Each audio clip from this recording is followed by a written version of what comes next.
اعوذ باللہ من الشیطان الرجیم بسم اللہ الرحمن الرحیم سلام اللہ علی بقیت اللہ العظم۔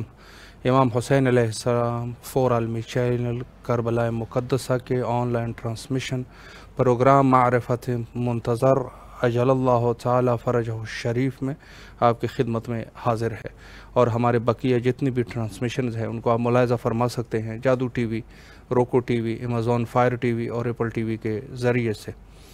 امام عصر علیہ السلام کے عنوان سے ہماری گفتگو کا سلسلہ جاری ہے، اور آج کے اس پروگرام میں بھی انشاءاللہ رجعت کے اوپر گفتگو کریں گے۔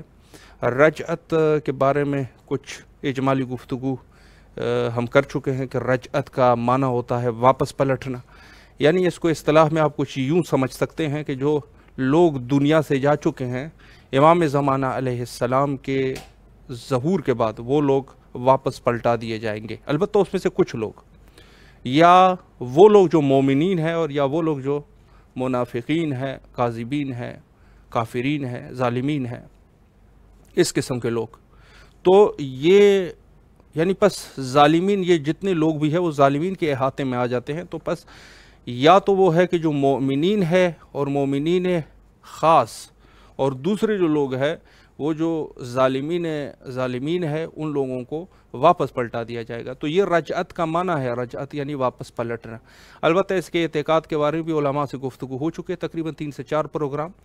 فرمایا کہ رجعت جو ہے وہ فقط شیعہ عقیدہ ہے، شیعہ اثنا عشریہ، یہ عقیدہ شیعہ اثنا عشریہ ہے، یعنی اس میں فقط وہ لوگ جو شیعہ مذہب سے تعلق رکھتے ہیں اور اثنا عشری ہے ان کا یہ مخصوص عقیدہ ہے۔ باقیوں میں یہ چیز بہت کم ہے، یعنی خوب جو دوسرے لوگ جو ہے جو شیعہ، جو اسلامی فرق ہے، جو اسلامی فرقے ہیں، اس میں تو بالکل اس کی تصور کا کوئی وہ نہیں ہے۔ وہ کہتے ہیں، بلکہ اس کے بارے میں وہ حتیٰ کتابی بھی اس کے ضد میں اور اس کے مقابلے میں تحریر کر چکے ہیں۔ تو اسلامی جو فرق ہے، جو اپنے آپ کو مسلمان کہتے ہیں، ان کا اس عقیدے سے کوئی تعلق نہیں ہے۔ البتہ دوسرے مذاہب کے کچھ لوگ وہ اس چیز کے قائل ہے، لیکن ہاں یہ ہے کہ اس کی جو ایک بگڑی ہوئی شکل ہے، جیسے وہ ایک عالم جو فرما رہے تھے یہاں پر اسی پروگرام میں، فرمایا کہ وہ جو ایک بگڑی ہوئی شکل ہے اس طریقے سے رجعت کا نظریہ وہاں پایا جاتا ہے، جیسے بودھائزم میں پایا جاتا ہے۔ اس کے علاوہ جو ہے دوسرے مذاہب ہے جس میں یہ سلسلہ ہے، عیسائیت میں بھی پایا جاتا ہے۔ تو یہ وہ بگڑی ہوئی جو شکل ہوتی ہے اس طریقے سے کچھ رجعت کے وہ قائل ہے، البتہ اس معنی میں نہیں ہے کہ جس معنی میں شیعہ مذہب کے لوگ قائل ہیں، چونکہ شیعہ مذہب کچھ اور طریقے سے قائل ہے اور وہ بھی کچھ اور طریقے سے قائل ہے۔ تو یہ سلسلہ ہے۔ البتہ ہندوازم میں پھر رجعت، وہاں وہ لوگ بہت زیادہ قائل ہے اس چیز کے، کافی زور دیتے ہیں، اور وہ کہتے ہیں کہ تقریباً 6 یا 7 جنم جس کو کہتے ہیں وہ انسان کے ہوتے ہیں، تو واپس پلٹایا جاتا ہے۔ البتہ وہ اس کے اپنے اعمال کے اعتبار سے اس کی وہ ہوتی ہے کہ اگر انسان ایک جنم میں ایک اچھا انسان رہا تو دوسرے جنم میں بھی اس کو انسان کی شکل میں، وہ انسان کی شکل میں ہوتا ہے، اور اگر وہ اس نے کچھ ایسے گناہ انجام دیے تو وہ پھر جو اگلا اس کا جو مرحلہ ہے، جو اگلی رجعت اس کو کہے یا اس کو اگلا جنم کہے، جو دوسری زندگی اس کو ملتی ہے، اس میں مثلاً وہ کسی جانور کی شکل میں ہوتا ہے یا کسی ایک برے انسان کی شکل میں، اور اس قسم کے۔ بہرحال یہ ان کی ایک، یعنی یہ بطور مثال ایک چیز ہے کہ وہاں پر بھی کچھ بگڑی ہوئی شکل میں رجعت پائی جاتی ہے۔ البتہ ہمارے ہاں ایسا نہیں ہے۔ ہمارے ہاں یہ ہے کہ رجعت ایک دفعہ ہوگی قیامت سے پہلے، اور مخصوص لوگوں کی۔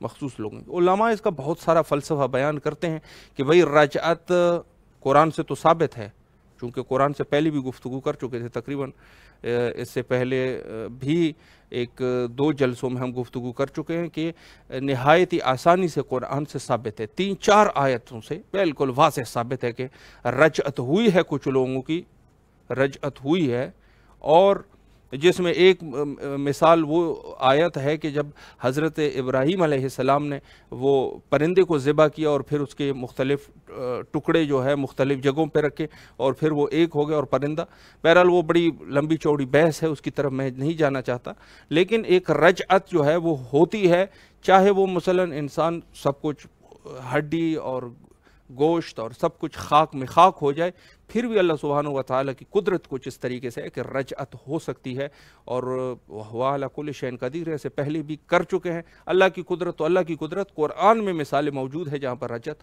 ہو چکی ہے۔ پتہ نہیں کہ دوسرے فرق کے لوگوں کو کیوں وہ آیتیں نظر نہیں آتی، کیوں نظر نہیں آتی، تو یہ ان کی اپنی ایک اپنا فلسفہ ہے، ان کی ایک اپنا نظریہ ہے، جیسے وہ آپ قرآن کو سمجھے اور جس طریقے سے وہ بالکل واضح کے چکر میں رہتے ہیں۔ قرآن میں تو واضح طور پہ 2 رکعت نماز بھی نہیں لکھا ہوا کہ صبح 2 رکعت نماز ہی آپ نے پڑھنا ہے، تو یہ کس قسم کے کوئی تاثر ہے؟ اسی طریقے سے ظہر کے 4 رکعت اور مغرب کی 3 رکعت یہ کہیں نہیں لکھا ہے قرآن مجید میں، تو پھر یہ واضح چیز نہیں، فقط قرآن میں اس حد تک لکھا گیا ہے کہ اقیم الصلاۃ، نماز کو آپ قائم کرو، یا اقیم الصلاۃ، تو یہ چیزیں واضح نہیں ہوتی، بلکہ اس کے لیے روایات اور احادیث اور کچھ سوچ اور فکر کی ضرورت ہوتی ہے۔ آج کے ہمارے معزز مہمان عالی جناب حجت الاسلام المسلمین مولانا سید محمد شارب عابدی صاحب نجف اشرف سے ہمارے ساتھ موجود ہے۔ انشاءاللہ العزیز اسی موضوع پر ان سے مزید گفتگو کرتے ہیں اور ان کے علم اور معلومات سے استفادہ کرتے ہیں۔ السلام علیکم ورحمۃ اللہ وبرکاتہ۔ وعلیکم السلام ورحمۃ اللہ وبرکاتہ۔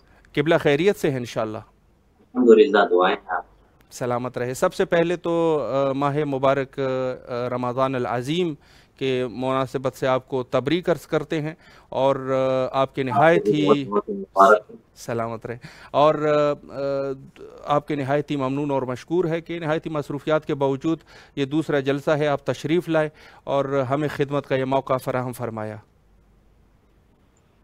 جی شکر گزار ہیں بھی آپ کے کہ آپ نے اس لائق سمجھا۔ اللہ تمام افراد کی توفیقات میں اضافہ فرمائے، اور پروردگار ہر ایک صیام و قیام کو قبول کرے، اور پروردگار اس مبارک مہینے کی برکت سے ہم سب کے گناہ کبیرہ و صغیرہ کو معاف کرے۔ الہی آمین، الہی آمین۔ جی قبلہ، چونکہ ظاہر ہے کہ آپ کے علم میں ہے کہ ہماری جو گفتگو کا سلسلہ وہ امام زمان علیہ السلام کے عنوان سے ہے، اور انشاءاللہ جو پہلے پروگرام ہوا تھا اسی سے اسی بحث کو آگے بڑھائیں گے، لیکن ایک چیز جو کہ ماہ رمضان العظیم ایک نہایت فضیلت ہے، تو دل چاہتا ہے کہ اس کے اوپر بھی کچھ گفتگو آپ کریں ماہ رمضان العظیم کے فضیلت کے عنوان سے، تاکہ مومنین استفادہ کر سکیں۔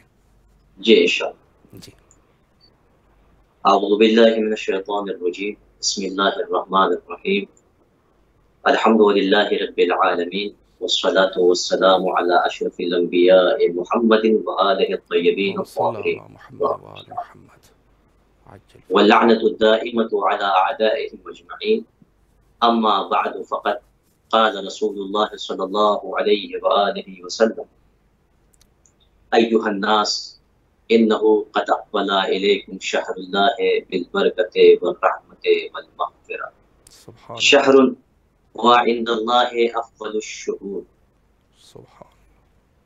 سب سے پہلے میں تمام ناظرین کی خدمت میں اور آپ کی بھی خدمت میں رمضان مبارک کے ایام اور ساعات کے عنوان سے مبارکباد اور تبریک پیش کرتا ہوں۔ یہ وہ مہینہ ہے کہ جو یقیناً افضل ہے تمام مہینوں میں، اور اس کی عظمت کے لیے یہی کافی ہے کہ پروردگار عالم نے اس میں تمام بندوں کو اپنی مہمانی میں بلایا ہے، یعنی پروردگار خود میزبان ہے، اور تمام مخلوقات جو ہے وہ اس کی مہمانی میں ہے، اس کے یہاں ضیافت۔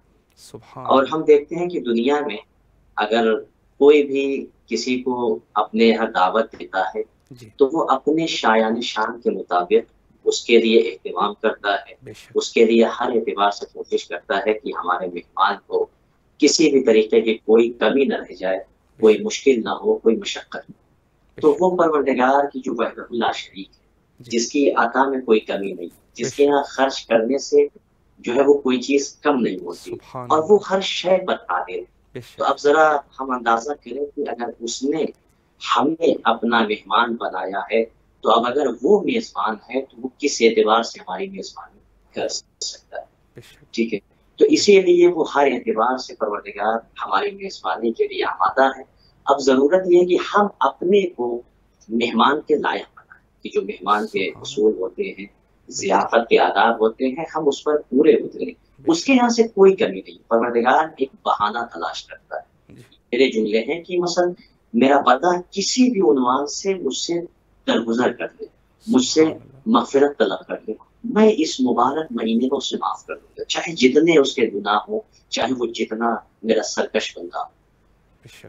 ماہ رمضان مبارک کے عنوان سے یہی خطبہ رسول اسلام صلی اللہ علیہ وآلہ وسلم کا کہ امام رضا علیہ السلام نے اپنے آباء و اجداد کے مان سے نقل کیا ہے کہ امیر المومنین علی بن ابی طالب علیہ السلام نے ارشاد فرمایا کہ خطبنا رسول اللہ صلی اللہ علیہ وآلہ ذات یوم، کہ ایک دن رسول اسلام نے ہمارے درمیان خطبہ دیا اور اس خطبے کے الفاظ یہ ہیں کہ ایھا الناس قد اقبل الیکم شہر اللہ بالبرکۃ والرحمۃ والمغفرۃ، کہ آگاہ ہو جاؤ اے لوگوں کہ اللہ کا مہینہ مغفرت کے ساتھ، برکت کے ساتھ، رحمتوں کے ساتھ تم تک آ پہنچا ہے. یعنی یہ خطبہ شعبانیہ ہے، آخری جمعے کے خطبے میں رسول اسلام نے مفصل ماہ رمضان مبارک کے عنوان سے لوگوں کے درمیان، اصحاب کے درمیان بیان کیا ہے. اور خدا کی قسم ایسے ایسے فقرات ہیں اس میں کہ انسان اگر توجہ کرے تو یقیناً پروردگار کا ہر لمحہ انسان شکر کرتا ہوا نظر آئے گا کہ اس نے ہم جیسے گنہگار بندوں کو اس مبارک مہینے سے فیض یافتہ فرمایا، ہمیں توفیق دی ہے کہ ہم مہینے کو در سکیں. رسول اسلام فرماتے ہیں کہ اے لوگوں، یہ وہ مہینہ ہے شہر ہوا عند اللہ افضل الشہور. اللہ نے قرآن کریم میں ارشاد فرمایا ہے کہ جو مہینے ہیں وہ 12 شہر، یعنی 12 مہینے، تعداد جو ہے عدد 12 مہینے کی، جس میں سے 4 مہینے وہ ہیں کہ جو حرمت والے، یعنی جن میں قتال کو حرام قرار دیا گیا ہے، جس میں ایک دوسرے کو اذیت پہنچانا یا کسی سے جنگ و جدال کرنا یہ حرام. یعنی آپ دیکھیے تو یہ ایام جاہلیت میں بھی کفار و مشرکین کے درمیان یہ معروف تھا کہ یہ 4 مہینے جو حرمت والے مہینے ہیں اس میں قتال نہیں کرتے تھے، وہ جنگ کو روک دیا کرتے تھے. اس میں سے کون سا مہینہ ہے؟ رجب المرجب کا مہینہ ہے، ٹھیک ہے، اس کے بعد ذی قعدہ ہے، ذی الحج ہے، اور محرم ہے، محرم الحرام. یہ 4 مہینے وہ ہیں کہ جو حرمت والے مہینے قرار دیے جاتے ہیں، ٹھیک ہے. لیکن آپ اگر دیکھیں تو 12 مہینوں میں سے ان 4 مہینوں کا ذکر ہے، قرآن کی آیت بھی ہے کہ 12 عدد جو ہے وہ مہینوں کی تعداد ہے، اس میں سے 4 مہینے وہ ہیں کہ جو حرمت والے مہینے.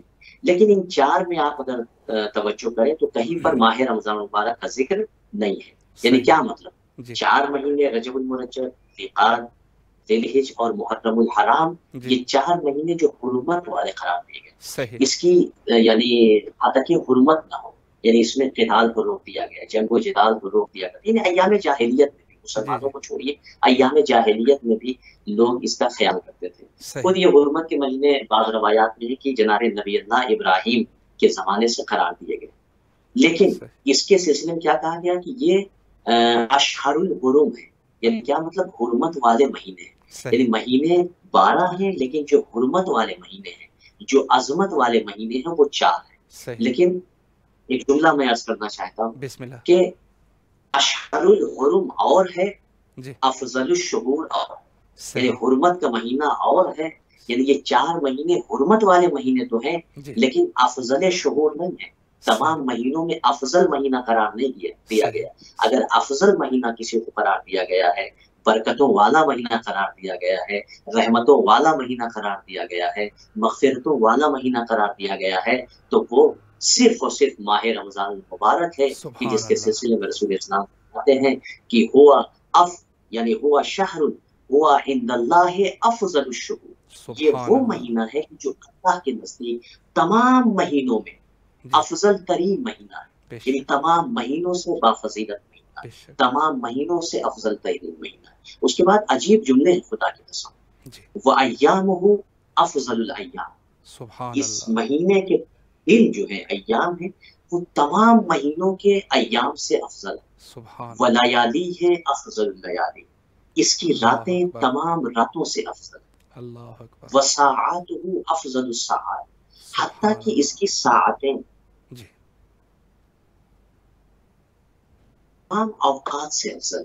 یہاں پر میں ایک جملہ عرض کرنا چاہتا ہوں اپنے ناظرین کے لیے کہ جب رسول اسلام نے یہ کہہ دیا کہ یہ مہینہ تمام مہینوں سے افضل ہے، اس کے دن تمام مہینوں کے دنوں سے افضل ہے، اس کی راتیں تمام راتوں سے افضل ہیں، اس کی گھڑیاں تمام گھڑیوں سے افضل ہیں، تو اب اگر اس میں کوئی بھی عمل انجام دیا جائے، دن میں عمل انجام دیا جائے تو عام مہینوں کے دنوں میں اعمال انجام دینے سے بہتر ہے، اس کی راتوں میں عبادت کیا جائے تو دیگر مہینوں کی راتوں میں عبادت کرنے سے افضل ہے، اس کے ساعات میں اگر کوئی عمل خیر انجام دیا جائے تو وہ عام ساعات میں عمل انجام دینے سے کافی بہتر اور افضل ہے۔ اور خود اس کی عظمت کے لیے یہی کافی ہے کہ آپ دیکھیں کہ انسان جب سوتا ہے تو وہ غافل ہے، بالکل اس کے یعنی جس کو کہا جائے کہ غفلت میں، ٹھیک ہے گناہ نہیں لکھے جا رہے ہیں لیکن یہ بھی نہیں ہے کہ اس کو ثواب مل رہا ہو یا اس کی عبادت شمار ہو رہی، لیکن کیا کہنا اس مہینے کی افضلیت کا، اس مہینے کی عظمت کا کیا کہنا کہ رسول اللہ فرماتے ہیں وَأَنفَاسُكُمْ فِيهِ تَسْبِيحٌ، جو تم سانسیں لے رہے، یعنی انسان کتنی بار سانس لیتا ہے، یعنی اگر انسان جو ہے وہ 24 گھنٹے میں شمار کرے تو جتنی عادت نکلتی ہے کہ اتنی بار انسان سانس لیتا ہے، ٹھیک ہے، کبھی انسان متوجہ ہے کبھی نہیں متوجہ ہے، سو رہا ہے جاگ رہا ہے، عبادت کر رہا، ہر عالم میں انسان سانس لیتا ہے، یہ تنفس۔ تو اللہ کے رسول فرماتے ہیں کہ یہ مہینہ اتنا بعظیم مہینہ ہے، بافضیلت مہینہ ہے کہ جو تم سانسیں لے رہے ہو تمہاری سانس کا لینا اس میں تسبیح شمار ہوتا ہے، یعنی گویا تم اللہ کی تسبیح کر رہے ہو۔ اس کے بعد عجیب جملہ کہا وَنَوْمُكُمْ فِيهِ عِبَادَةٌ، تم سو گئے ہو، تم سو جاتے ہو، یہ تمہارا سونا اللہ کے نزدیک عبادت شمار کیا جاتا ہے۔ عام مہینوں میں تم سو جاؤ گے غفلت شمار ہوگا، عبادت شمار نہیں ہوگی، لیکن اس مہینے کی عظمت کے لیے کافی ہے کہ تم اگر روزہ رکھ کر سو گئے ہو تو جتنی دیر تم سوتے رہو گے عبادت اللہ شمار کرتا ہے۔ سبحان اللہ، عجیب عجیب فقرات ہیں، زیادہ گنجائش نہیں ہے کہ تفصیل عرض کیا جائے، بس اختصاراً اس پر اکتفا کرتے ہوئے کہ یہ وہ مہینہ ہے شہر تُعِیتُم فِیہ الی ضیافۃ اللہ، کہ اس میں تمہیں اللہ کی مہمانی میں ضیافت میں بلایا گیا ہے اور تمہیں اہل کرامت میں سے قرار دیا گیا ہے، یعنی اللہ کی خاص کرامت جن بندوں کے لیے ہوتی ہے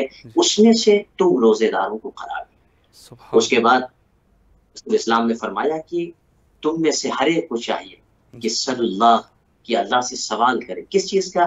ان یوفقکم لصیامہ و تلاوت کتابہ، کہ وہ اللہ سے توفیق طلب کرے کہ پروردگار اسے اس مہینے میں روزہ رکھنے کی توفیق دے اور تلاوت کتاب الہی کی توفیق دے، اس لیے کہ انسان اگر روزے سے ہے تو یہی اس کے لیے معراج ہے، یہی اس کے لیے سب سے بڑے شرف کی بات ہے۔ اور روایات میں، دیگر روایت میں معروف ہے کہ لِكُلِّ شَيْءٍ رَبِيعٌ فربیع القرآن شہر رمضان، ہر شے کی، ہر چیز کی ایک بہار ہے اور قرآن کریم کی بہار وہ رمضان مبارک۔ عام مہینے میں انسان کا جو ثواب ہے، ایک ختم قرآن کا جو ثواب ملتا ہے وہ ثواب اللہ صرف اس مہینے میں قرآن کی ایک آیت کی تلاوت، یعنی بندہ اگر ایک آیت کی تلاوت کر لے تو عام مہینوں میں ایک پورا قرآن ختم کرنے کی جو ثواب ہوتا ہے وہ ثواب صرف ایک آیت۔ اچھا، بہت سے افراد، بعض افراد ایسے ہوتے ہیں کہ جو قرآن پڑھنا نہیں جانتے، وہ عربی نہیں پڑھ سکتے یا قرآن کی قدرت نہیں رکھتے، تو انہیں چاہیے کہ جب کوئی قرآن کی تلاوت کر رہا ہو تو اس کی تلاوت کو سنے، اس لیے کہ جو ثواب قاری قرآن کا ہے وہی ثواب جو قرآن کو سن رہا ہے غور سے اس کے لیے کی ہے کہ اللہ دنیاوی اور آخرت کی 70 بلاؤں کو دور کر دیتا ہے۔ قرآن کی قرات کرنے والے سے اللہ دنیاوی بلاؤں کو دور کر دیتا ہے اور سننے والے سے اللہ آخرت کی بلاؤں کو دور کر دیتا ہے۔ یہ دونوں کے عنوان سے بہت سی روایات، مضمون روایات موجود ہیں۔ لہٰذا اگر انسان نہیں قدرت پڑھنے پر، تلاوت کرنے پر، تو اسے چاہیے کہ وہ جو ہے وہ کوئی اگر قرات کر رہا ہے، تلاوت کر رہا ہے، تو اس کی قرات کو سنے اور اسے سمجھنے کی کوشش کرے۔ بس مختصراً اپنی گفتگو کو اس موضوع کے عنوان سے، رمضان مبارک کی عظمت کے عنوان سے سمیٹتے ہوئے یہ فقرہ کہنا کہ رسول اسلام نے یہ بھی فرمایا ہے کہ اگر تم چاہتے ہو کہ آخرت میں یوم قیامت تمہارے نامہ اعمال، تمہارا جو میزان ہے، ترازو ہے، اس کا پلہ جو ہے وہ بھاری ہو، ثقیل ہو، اور تمہیں یعنی تم چاہتے ہو کہ یعنی اس عنوان سے جس کا پلہ ترازو کا بھاری ہوگا یعنی گویا وہ کامیاب ہے، یعنی جس کے نام اعمال میں نیکیاں ہی نیکیاں ہوں۔ تو اب اگر اس کو تم بھاری کرنا چاہتے ہو، ثقیل کرنا چاہتے ہو، تو تمہیں چاہیے کہ اس مہینے میں زیادہ سے زیادہ محمد و آل محمد پر صلوات بھیجو۔ اللہ صلی علی محمد و آل محمد وعجل فرجہم۔ لہٰذا پروردگار سے دعا ہے کہ پروردگار ہم سب کو اس مہینے میں پروردگار روزہ رکھنے کی توفیق عطا فرمائے اور تلاوت کتاب الہی کی توفیق۔ الہی آمین، الہی آمین۔ جی قبلہ مولا آپ کے توفیقات خیر میں اضافہ فرمائے، بڑی اچھی گفتگو آپ نے فرمائی۔ پچھلی دفعہ اگر آپ کے ذہن مبارک میں رہیں تو ہم نے جو گفتگو کی تھی رجعت کے عنوان سے، رجعت کا آپ نے معنی بیان فرمایا اور اس کے اصطلاحی طریقے سے بھی سمجھایا، اور اس کے بعد رجعت کو قرآن سے بھی ثابت فرمایا۔ آج جو رجعت کی بحث ہم کریں گے، روایات معصومین میں سے رجعت کو اس بات کرنا، تو سوال اگر کچھ اس طرح کروں کہ کیا رجعت کے سلسلے میں ہمارے ہاں روایات کا سلسلہ بھی موجود ہے؟ اس پر اگر آپ وضاحت فرمائیں۔ جی بسم اللہ الرحمن الرحیم۔ اما بعد فقد قال اللہ تبارک و تعالی فی کتابہ الحکیم، بسم اللہ الرحمن الرحیم، وَيَوْمَ نَحْشُرُ مِنْ كُلِّ أُمَّةٍ فَوْجًا۔ سبحان اللہ۔ تمام ناظرین کی خدمت میں یہ بات عرض کرنا ضروری سمجھتا ہوں کہ چونکہ جو پچھلی ہماری گزشتہ گفتگو تھی وہ اسی عنوان سے تھی، بس سید میں آپ سے تھوڑا سا معذرت چاہتا ہوں کہ دو چار جملے کے ذریعے سے میں پچھلے گفتگو کو مربوط کر دینا چاہتا ہوں۔ جی بسم اللہ قبلہ، بسم اللہ، ضروری ہے۔ جی رجعت کے معنی جو لسان العرب میں ابن منظور نے بیان کیے ہیں جی وہ الرجوع، لغوی معنی رجوع کے ہیں، اور ایک معنی ہوتا ہے لغت کا معنی، ٹھیک ہے، دوسرے معنی ہوتے ہیں اصطلاحی معنی، یعنی خاص طور سے شیعوں کے درمیان کیا معنی ہے، روایات کی روشنی میں کیا معنی۔ تو لغوی معنی کے عنوان سے الرجوع یعنی پلٹنا، کسی کا واپس آ جانا، یہ مراد ہے، اور اصطلاحی معنی کے عنوان سے جو ذکر کیا گیا ہے وہ یہ ہے کہ رجوع ہو قسمین من الاموات بارادت اللہ تبارک و تعالی الی الحیات الدنیا، کہ اللہ کے ارادے سے، ارادہ الہی سے مردوں کی دو قسم، میتوں کی، اموات کی دو قسم کا دنیا کی طرف واپس پلٹایا جانا، یعنی انہیں دوبارہ زندگی عطا کرانا، یہ اصطلاح میں مانا ہے۔ اور مشہور یہ عقیدہ رجعت جو ہے وہ شیعوں کا ایک بنیادی عقیدہ ہے، یہ شیعوں سے مخصوص ہے، اور اس کے سلسلے میں روایات بھی ہیں، اور صرف شیعہ اس کے معتقد ہیں، وگرنہ اس کی جھلک اہل سنت میں بھی موجود ہے، ان کے یہاں بھی روایات ہیں کہ انکار نہیں کیا جا سکتا رجعت سے۔ تو سب سے بڑی دلیل ہمارے پاس وہ قرآن کریم کی آیات ہیں کہ کوئی مسلمان اس سے انکار نہیں کر سکتا کہ اس سے مراد رجعت ہے، قیامت سے پہلے کی بات ہے۔ اور دیگر گزشتہ امتوں میں بھی، جناب موسیٰ علیہ نبی علیہ السلام کی امت میں بھی، اور اگر آپ گزشتہ انبیاء کے دور کو دیکھیں تو وہاں پر بھی رجعت کا خاکہ ملتا ہے کہ انہی کے دور میں بعض لوگ ہلاک ہوئے عذاب الہی سے، پھر انہیں واپس زندہ کر کے ان کی قوم تک پلٹایا گیا۔ تو رجعت کا مفہوم یہ ملتا ہے، عقلی اعتبار سے بھی ثابت ہے اور نقلی اعتبار سے بھی ثابت ہے۔ تو یہ میں نے لغوی اور اصطلاحی معنی عرض کیے، اور اس کے علاوہ رجعت جو ہے شیعوں کا خاص عقیدہ ہے۔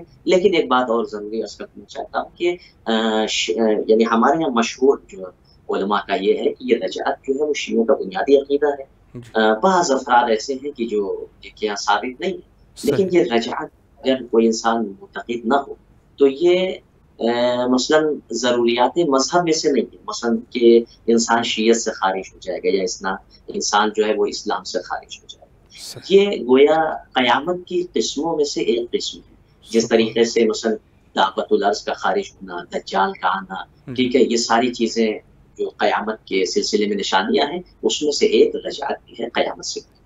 تو یہ گزشتہ موضوع سے، گزشتہ گفتگو سے میں نے اپنی گفتگو کو مربوط کر دیا۔ اور اب آپ کا سوال جو آپ نے فرمایا کہ روایات اہل بیت علیہ السلام کے نزدیک کیا رجعت ثابت ہے، اس کا ثبوت روایات میں ملتا ہے. تو اس کے سلسلے میں روایت ہے، جی امام معصوم علیہ السلام فرماتے ہیں کہ اول من تنشق الارض عنہ صحیح ویرجع الى دنیاکم الحسین بن علی، سبحان اللہ. کہ زمین سب سے پہلے جی جو شگاف ہوگی اور زمین جو ہے وہ سب سے پہلے جسے اپنی آغوش سے باہر نکالے گی جی وہ ذات حسین ابن علی علیہ السلام. اللہ یعنی اکبر. کیا مطلب؟ امام فرماتے ہیں کہ سب سے پہلے جو رجعت ہوگی، قیامت سے پہلے جو دنیا میں پلٹائے جائیں گے، وہ امام حسین علیہ السلام کی ذات ہے. جی اس کے بعد امام فرماتے ہیں کہ وَإِنَّ الرَّجْعَ لَيْسَتْ بِعَامٍ، یہ صحیح. رجعت عام نہیں، یعنی ہر ایک کو نہیں پلٹایا جائے گا، جی یہ خاص ہے. صحیح. لا يرجع الا من محض الایمان محض او محض الشرک محض. ٹھیک ہے، اللہ مضمون روایت.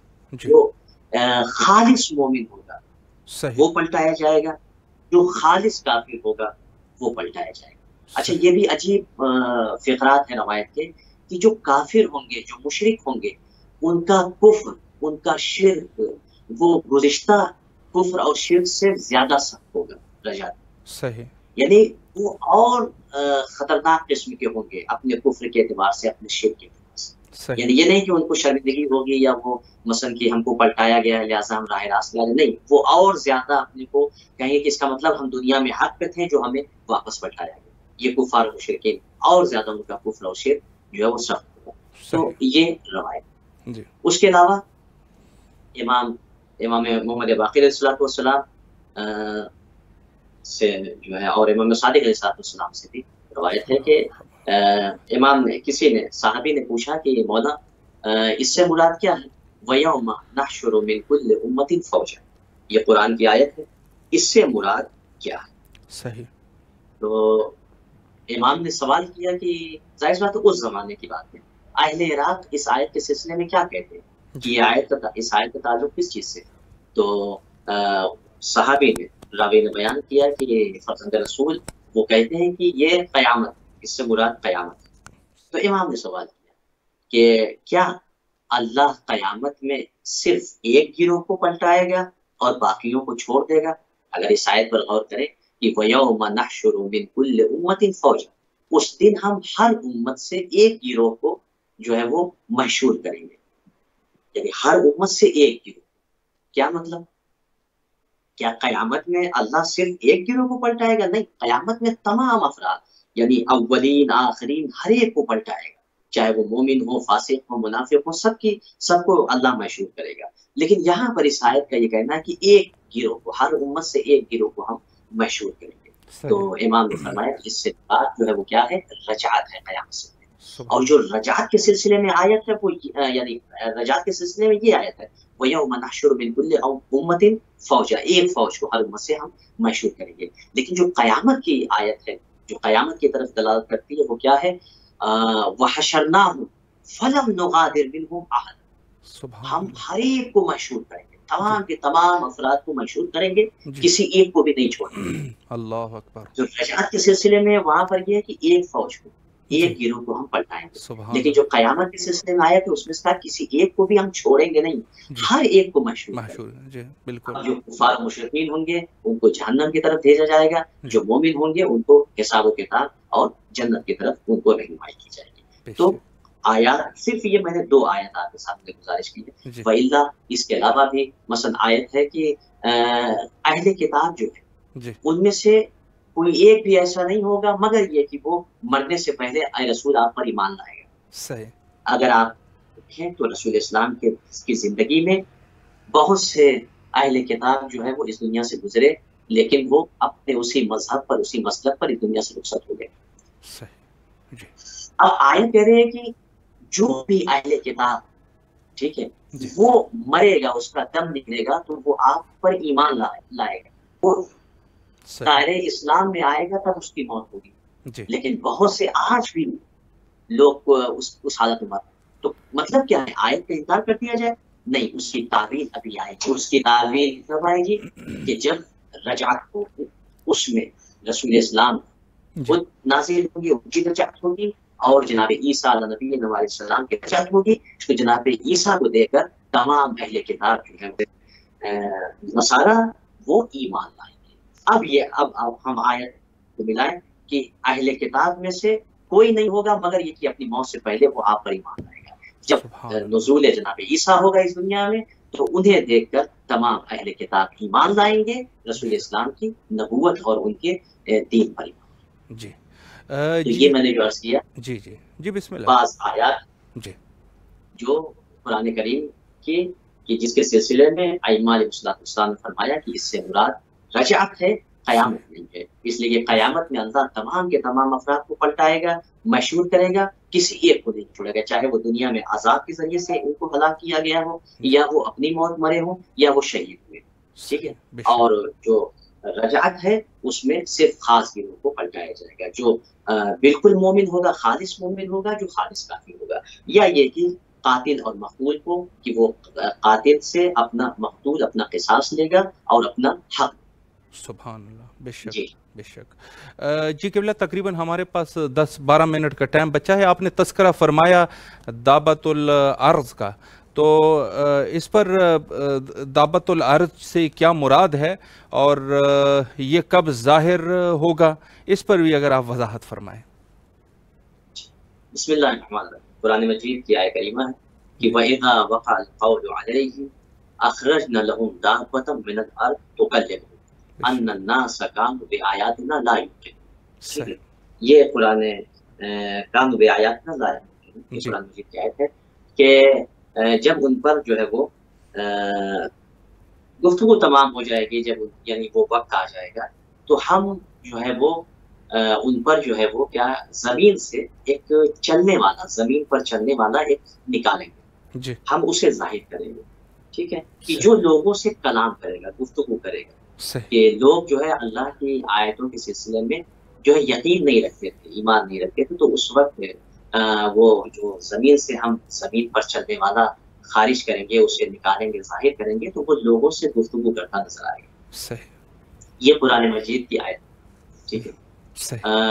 ہمارے یہاں روایت ہے کہ امام علیہ السلام، امام صادق علیہ السلام نے ارشاد فرمایا کہ ایک شخص جو ہے وہ جناب عمار یاسر کے پاس آیا۔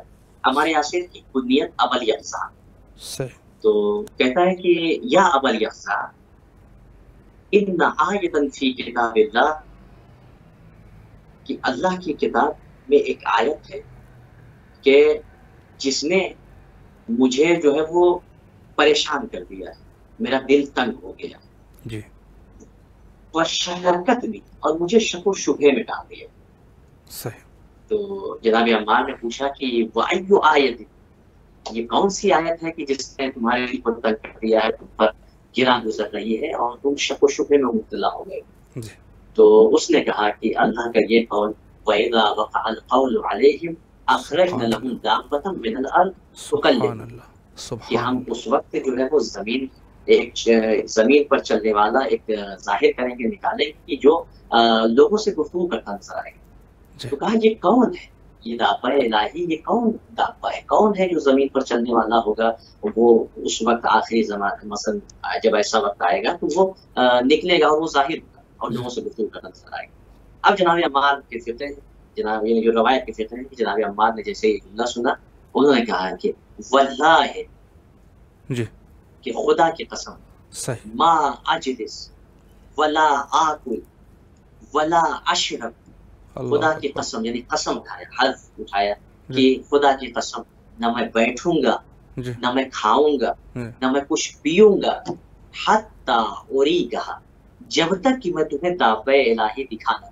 صحیح صحیح، جی، وہ زمین پر چلنے والا جو اس آیت میں مراد ہے، اسے جب تک تمہیں میں دکھا نہ دوں سامنے سے، خدا کی قسم نہ میں کہیں بیٹھوں گا، نہ میں کھانا کھاؤں گا، نہ میں پانی پیوں گا۔ صحیح۔ اس کے بعد جناب عمار نے اس شخص کو اپنے ساتھ لیا اور لانے کے بعد در اہل بیت پر باب مدینۃ العلم پر آئے۔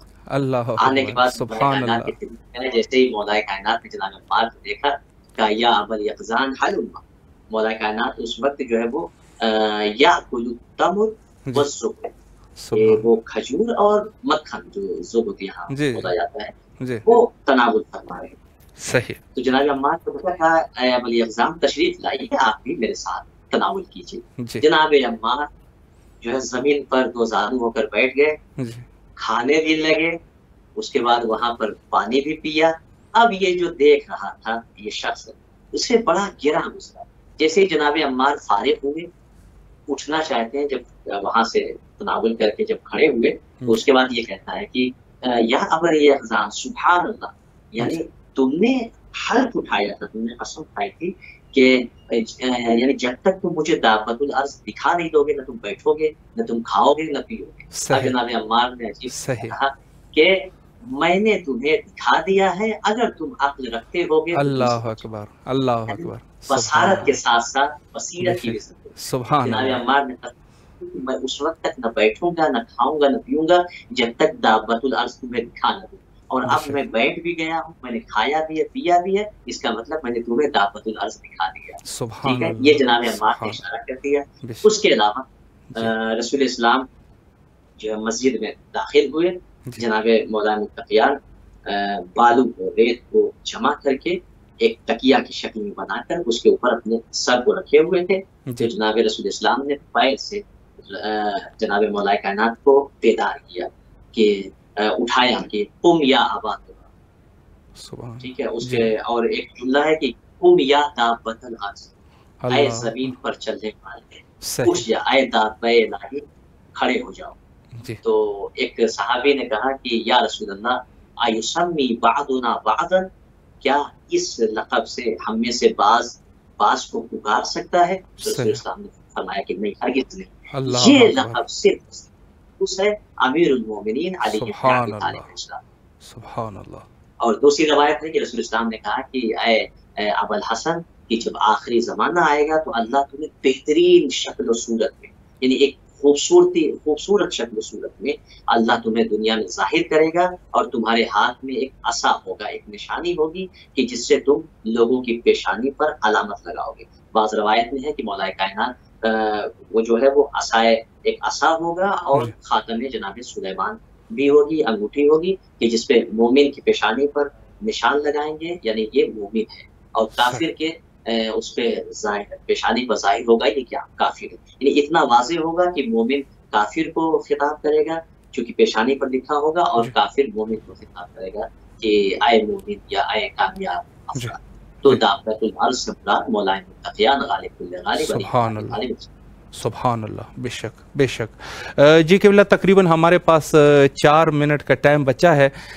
آخر میں اگر مومنین کے لیے کوئی پیغام ہے ماہ رمضان کے عنوان سے، امام زمان علیہ السلام کے عنوان سے، یا کسی اور نصیحت اور کوئی نصیحت ہے تو امام حسین علیہ السلام ٹی وی کے ذریعے سے بسم اللہ کیجیے.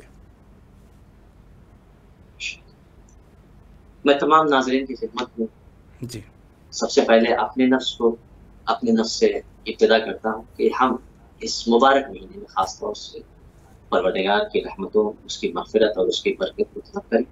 اور یہ بہترین اس لیے کہ گزشتہ ماہ رمضان مبارک میں بہت سے افراد ایسے رہے ہوں گے کہ جنہوں نے یہ سوچا تھا کہ انشاءاللہ اگلے ماہ رمضان مبارک میں ہم اپنے آپ کو سنواریں گے، اپنے کو اللہ کے لیے آمادہ کریں گے، لیکن موت نے انہیں مہلت نہیں دی. آج ہم اگر دیکھیں فضائیات یا ٹیلی ویژن کے ذریعے سے اگر ہم اخبار دیکھیں تو مسلسل کسی نہ کسی کے انتقال کی، کسی کے رزق کی خبر ملتی ہے. اس میں جوان بھی ہے، ضعیف بھی ہے، عورتیں بھی ہیں، مرد بھی ہیں، بچے بھی. یعنی موت ضروری نہیں ہے کہ جو صرف رسیدہ افراد ہیں ان کو ہوا ہے، لہٰذا موت کا کوئی وقت معین نہیں ہے. اب ہماری ذمہ داری یہ ہے کہ یہ بہترین مہینہ خدا کی قسم، یعنی اس مہینے میں انسان اپنے آپ کو اللہ کے لیے بہترین طریقے سے آمادہ کر سکتا ہے. اس لیے کہ پروردگار نے اس مہینے میں اتنا شرف رکھا ہے کہ ہر دن بعض روایت میں ہے کہ پروردگار ہزار افراد کو، یعنی گویا لاکھوں افراد کو، ملین افراد کو آتش جہنم سے نجات دیتا ہے. شب جمعہ اس سے کہیں زیادہ. ماہ رمضان مبارک کی جیسے جیسے دن گزرتے جاتے ویسے ویسے یہ عدد بڑھتی چلی جاتی ہے. یعنی اللہ چاہتا ہے کہ بس بندہ ہمارے سامنے سر تسلیم خم ہو دے اور اپنے گناہوں پر پشیماندہ ہو جائے، نادم ہو جائے. خود ہمارا اپنے آپ پر ندامت کر لینا، پشیمانی اور شرمندگی کا اظہار کرنا. توبہ کی گفتگو تو بعد میں آئے گی. ہم شرمندہ ہو جائیں کہ جو ہم نے کیا ہے ہم اس پر شرمندہ ہیں. یاد رکھیے گا وہ اتنا کریم ہے، وہ اتنا رحیم ہے کہ وہ صرف اپنے بندے کے شرمندہ ہونے پر اسے کے تمام گناہ کبیرہ اس معاف کر دے گا. بعض گناہ ایسے ہوتے ہیں کہ جو اللہ کے عمل کاتبین سے بھی مخفی رکھتا ہے. یہ جو فرشتے لکھ رہے ہیں ان کی نظر میں بھی وہ گناہ نہیں. کیا مطلب؟ کیوں پروردگار نے انہیں ہمارے گناہوں کو لکھنے کے لیے، ہماری اچھائیوں کو لکھنے کے لیے آمادہ کیا؟ نہیں، پروردگار نہیں چاہتا کہ میرا بندہ میرے فرشتوں کے درمیان سے، یعنی بعض ہمارے گناہ انبیاء سے بھی مخفی کرتا ہے، اولیاء سے بھی مخفی کرتا ہے، فرشتوں سے بھی پوشیدہ کر دیتا ہے، صرف عبد اور معبود کے درمیان. لہٰذا یہ بہترین مہینہ ہے کہ پروردگار سے، اسی لیے بعض روایات میں تاکید کی گئی ہے کہ آتش جہنم سے پناہ پا. اس رمضان مبارک میں آتش جہنم سے اپنے آپ کو بچاؤ، چاہے ایک کھجور کے ذریعے سے کیوں نہ ہو. کسی کو افطار کرا کر، بے شک وہ استطاعت نہیں رکھتے، ایک گلاس پانی کسی کو افطار کرا دو، اس کے ذریعے سے اللہ تمہیں آتش جہنم سے بچا دے گا. اور قرآن کی آیت ہے کہ قوا انفسکم واہلیکم نارا. اپنے آپ کو، سب سے پہلے میں نے شروع کیا اپنے آپ سے کہ اپنے نفس کو اور اپنے اہل و عیال کو جہنم کی آگ سے بچایا جائے کہ جس کا ایندھن انسان بھی ہوں گے اور جو ہے وہ پتھر بھی ہوں گے. لہٰذا ناظرین سے گزارش ہے کہ خود اس مہینے میں خاص طور سے کہ جو ہمارا ربط ہے زمانہ جل اللہ تعالیٰ فرجہ الشریف سے، کہ اس مہینے میں ایک رات ایسی ہے کہ جو 1000 مہینوں سے افضل ہے. اس رات کی خصوصیت یہ ہے کہ تنزل الملائکۃ والروح فیہا بإذن ربہم من کل امر. تمام امر کے ساتھ ملائکہ اور روح نازل ہوتے ہیں. کس کے اوپر نازل ہوتے ہیں؟ یعنی کوئی ایسی ذات ہے، کوئی ایسی طیب و طاہر شخصیت ہے اس دنیا میں کہ جس پر شب قدر میں ملائکہ کا نزول ہوتا ہے اور روح کا نزول ہوتا ہے. وہ امام زمانہ جل اللہ تعالیٰ فرجہ الشریف کی ذات مبارکہ ہے. لہٰذا اس مہینے میں ہم ظہور کی دعا سے غافل نہ ہوں، امام زمانہ کے ظہور کی دعا کریں. اور خاص طور سے یہی کافی ہے کہ دعائے افتتاح جو ہر شب ہم پڑھتے ہیں ماہ رمضان مبارک میں، وہ دعا امام زمانہ جل اللہ تعالیٰ فرجہ الشریف سے مروی ہے. ان سے یہ دعا نقل ہوئی ہے اور اس میں امام زمانہ اسلام نے اپنے ظہور کے لیے کہ پروردگار یعنی دولت حق کو قائم فرما اور یعنی مجھے ظاہر کر، اس طریقے سے اس میں ہم جو پڑھتے ہیں اس میں رغبت دلائی ہے. لہٰذا ہمیں ضرورت ہے اس بات کی کہ اس رمضان مبارک میں جہاں ہم اپنے گناہوں کی مغفرت طلب کریں، اپنے آپ کو سنواریں، وہیں پر امام زمانہ کے ظہور کی بھی دعا کریں اور یہ دعا کریں کہ پروردگار جب یہ ظہور ہو وارث زہرا سلام اللہ علیہا کا اور علی مرتضیٰ کا، تو ہمیں ان کے حقیقی چاہنے والوں میں شمار فرمائے. خدا آپ کے توفیقات خیر میں اضافہ فرمائے. قبلہ ایک دفعہ پھر بھی نہایت ہی آپ کے ممنون اور مشکور ہے کہ نہایت ہی مہم نکات پہ آپ نے اشارہ فرمایا اور یہ وقت آپ نے مومنین کے لیے وقف فرمایا. مولا کے حفظ و امان میں رہیں، سلامت رہے. التماس سے دعا فی امان اللہ. جی یہ تھے ہمارے ساتھ عالی جناب مولانا سید محمد شارب عابدی صاحب. بہت اچھی گفتگو فرمائی اور نہایت ہی مہم نکات پہ اشارہ فرمایا، مخصوصاً ماہ رمضان کے عنوان سے کہ ظاہر سی بات ہے کہ نفس کا تزکیہ کچھ کریں گے تو اعمال کی جو اصل جو مقصود ہے، جس کو عمل ہم کس چیز کے لیے انجام دے رہے ہیں، تو عمل کو جو انجام دیا جا رہا ہے وہ خود انسان اپنے نفس کے تزکیے کے لیے. اور جب نفس کا تزکیہ ہوگا تو ظاہر ہے کہ اجر اور ثواب بھی بڑھے گا. اگر آپ اپنے جو عبادت سے آپ کے نفس کا تزکیہ ہی نہیں ہو رہا تو سمجھ جانا کہ یہ عبادت جو ہے وہ اللہ کے ہاں قبول نہیں ہے. اور اس پر علماء اخلاق نے بڑی گفتگو بھی فرمائی ہے کہ انسان اگر نماز پڑھے گا تو نماز کے بعد اس کو کچھ نہ کچھ اثر ضرور اس کے اوپر ہوگا. روزہ رکھے گا تو اثر ضرور ہوگا، یعنی وہ گناہ سے دوری اختیار کرنے کی اس میں طاقت آ جائے گی. یہ ہے اصل مقصد.